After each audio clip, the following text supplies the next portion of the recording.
안녕하세요, 여러분. 호호 안쌤입니다. 오늘은 놀이 실행 자료 중에 협력자로서의 교사에서 두 번째 가정, 지역사회와 함께하기를 한번 알아보도록 하겠습니다. 지난 시간에는 동료 교원과 함께하기를 했었죠. 이번에는 가정, 지역사회와 함께하기를 한번 해보도록 하겠습니다. 음, 우리가 있는 현장은요, 주체자들이 참 많이 있어요. 교사로서의 주체자들도 각 반의 모든 교사도 있지만, 그들뿐만이 아니라 우리 개정놀이 과정에서 제시하고 있는 교육 과정의 의미는 무엇이었죠? 만들어가는. 그런데 누가 만들어요? 교사와 유아가 함께 만들어가는 교육 과정이었어요. 그런데 사실은 이것은 좁게 교사랑 유아랑 가장 가까이 있기 때문에 그렇게 얘기했지만, 뭐 생태학적 접근으로 좀 확장을 해본다면 학부모님도 그 영향력을 미치는 굉장히 중요한 핵심적인 인물이라는 거죠. 그래서 결국에는 교사와 학부모가 놀이에 대한 관점을 공유할 수 있도록 하는 기회가 필요하고, 그게 바로 가정과의 그 연계가 되겠죠. 필요하고, 그리고 이런 부모님이 그렇게 공유를 하게 된다면 유아에 대한 놀이 지원이 훨씬 더 잘 되겠죠. 왜냐하면 유아는 유치원에서나 어린이집에서만 놀이라는 것이 아니라요. 결국엔 집에 가서도 이 놀이는 이어지잖아요. 유아는 하루 종일 놀이를 하는 거잖아요. 이 놀이를 가정에서도 지원할 수 있기 때문입니다. 따라서 어, 교사와 학부모가 서로 놀이란 어떤 건지, 놀이는 어떤 의미를 가지고 있는지, 놀이의 중요성은 무엇인지, 이런 내용들에 대해서 서로 소통할 필요가 있고 공감대를 형성할 필요가 있어요. 집에서는 엄마는 A를 하라고 하고, 놀이에 대해서 유치원에 와서는 선생님은 A가 아니라 B라고 한다면 유아는 일관성이 없어지겠죠. 따라서 일관성 있는 놀이 지원을 하기 위해서 교사와 학부모는 친밀하게 그 놀이에 대해서 그 의미를 공유해야 된다라는 내용이 바로 들어 있습니다. 그뿐만 아니에요. 지역사회도 같이 협력해야 되죠. 왜냐하면 유치원 안에 예를 들면 체험 기간이 있나요? 뭐 소방관 체험 기간이 있나요? 없죠. 유치원 안에 박물관이 있나요? 없죠. 이런 것들을 유치원 안에서 해결할 수 없는 것들을 우리가 살고 있는 우리 아이들이 속한 그 지역 사회에서 다양한 그 자원을 우리가 활용할 수 있기 때문이에요. 그 인적 자원, 그 박물관 선생님이라든지 아니면은 뭐 그 지역에 유명한 미술가라든지 뭐 음악가라든지 이런 사람들도 있을 수 있고요. 그 지역에 속한 공원이라든지 아니면 놀이터라든지 아니면 과학관이라든지 뭐 체육관 이런 것들을 우리가 적극적으로 활용할 수 있기 때문에 지역사회라는 이 공간은 다양한 인적 자원뿐만이 아니라 물적 자원을 잘 갖추고 있고 유아가 경험하고 있는 그 삶을 굉장히 풍성하게 해줄 수 있기 때문에 함께 이 지역사회를 활용해서 교육으로 함께 연결하고 지원해야 한다는 것입니다.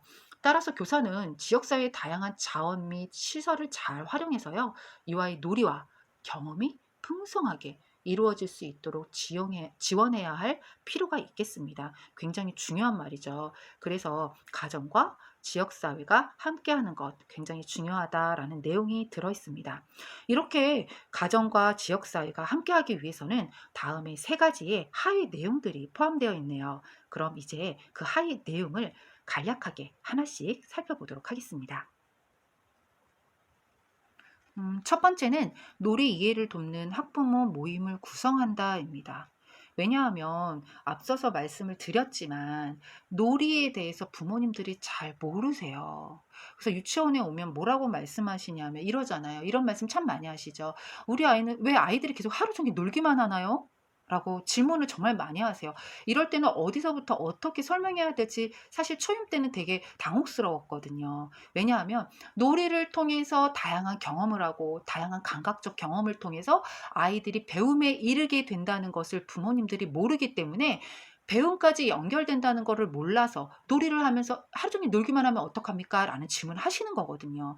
근데 우리가 가정, 지역사회와 함께하기 위해서 가정과 학부모님하고 유아들은 유치원에서만 놀이하는 것이 아니라 결국에는 집에 가서도 놀이를 하잖아요. 이렇게 놀이 지원자는 유치원에서는 교사가 놀이 지원자지만 집에서는 누가 놀이 지원자죠? 그렇죠. 학부모님이 놀이 지원자가 되기 때문에 놀이에 대한 이해가 공통적으로 잘 소통이 돼야 된다는 거예요. 그러기 위해서는 학부모 모임을 구성하고, 학부모들이 잘 모르시니까 놀이를 잘 이해할 수 있도록 그 학부모 모임을 통해서 도와주는 거죠. 그래서 첫 번째가 놀이 이해를 돕는 학부모 모임을 구성한다라는 내용이 여기에 들어 있습니다. 그리고 두 번째는요, 학부모와 소통하며 놀이 정보를 공유한다입니다. 이거 굉장히 중요해요. 왜 중요하냐면, 학부모님과 소통하면서 놀이 정보를 공유한다는 것은 부모님들이 항상 유치원에 왔을 때 유아의 놀이하는 상황을 잘 보지 못하잖아요. 뭐 원사이드 미러가 있어서 참관실이 있다, 그러면 볼 수 있죠. 하지만 제가 있던 기관에서도 원사이드 미러가 있고 참관실이 있었지만 매일 공개하지는 않았거든요. 일주일에 하루 공개를 했거든요. 이런 것처럼 매일 매 순간을 알 수 없기 때문에 뭐 우리는 통신문이라든지 알림장 이런 것들을 통해서 우리가 부모님과 놀이 상황을 공유하기도 하고, 홈페이지나 아니면 어플리케이션 같은 그런 방법으로도 놀이를 공유하기도 합니다. 혹은 저희 기관에서는 했던 것이 바코드를 많이 활용했었는데요. 바코드를 찍어서 그 바코드로 만들어 가지고 놀이 상황을, 동영상을 그걸로 가정으로 보내기도 하고 핸드폰을 이용하기도 하죠. 이런 다양한 방법들이 있다는 것도 여러분들이 잘 알고 계시면 될 것 같습니다.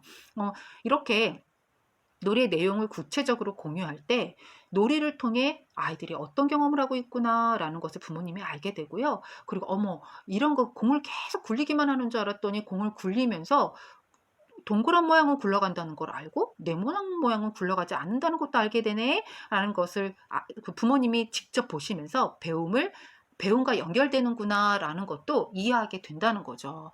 따라서 놀이에 대한 구체적 내용을 공유한다는 것은 결국 놀이를 통한 배움과 경험에 대해 소통하는 것이므로 굉장히 중요하고 바람직하다고 볼 수 있겠습니다.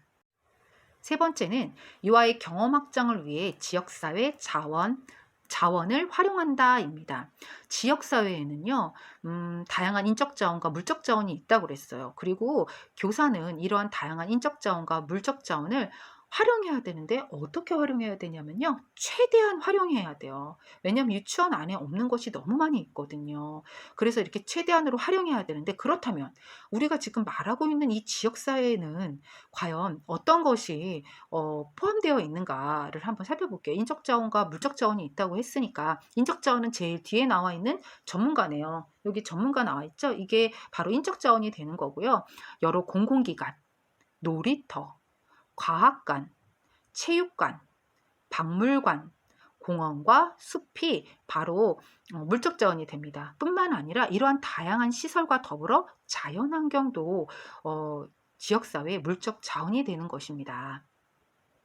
어떠셨어요? 이렇게 해서 우리는 지금 협력자로서의 교사 중에 두 번째, 가정, 지역사회와 함께하기를 모두 다 알아본 것입니다. 여러분들, 가정과 함께하기 위해서는 학부모님과 소통해야 된다, 부모님과 소통해야 된다, 놀이에 대해서 공동의 이해를 해야 된다, 놀이를 하기 위해서 부모님의 모임을 가져야 된다, 이런 내용들이 들어가 있는 거고요. 지역사회와 함께하기 위해서는, 지역사회에는 다양한 인적 자원과 물적 자원이 있는데 이것들을 교사는 적극 활용해야 된다라는 내용이 함께 더불어 있었습니다. 이 내용들을 기억하시면서 오늘 알아보기 내용을 모두 마치도록 하겠습니다.